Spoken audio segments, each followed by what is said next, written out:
জয়নগরে ফিরল নাবালিকার দেহ। গতকাল দুপুরে কল্যাণী জেএনএমে ময়নাতদন্ত করেন কল্যাণী এইমসের 4 চিকিৎসক।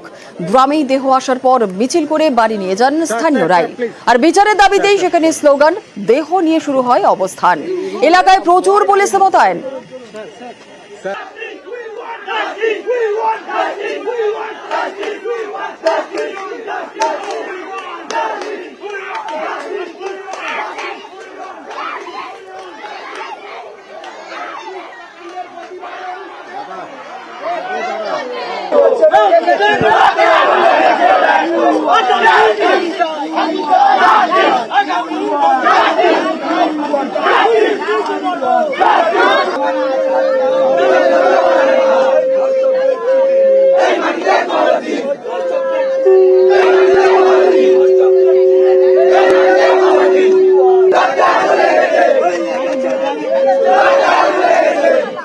রাজনৈতিকভাবে আন্দোলনে কোনো রাজনৈতিক দলের ছোঁয়া আমরা আসতে দেব না।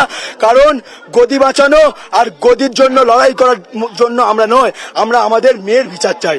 এই বোধনের আগে বিসর্জন কেন হয়েছে? প্রশাসনের ব্যর্থতার কারণে, তার জন্য আমরা বিচার চাই। রাতভর এইভাবে বিক্ষোভ? হ্যাঁ, রাতভর বিক্ষোভ চলবে এবং আজকের রাত পেরিয়ে কালকে সকাল পর্যন্ত চলতে পারে।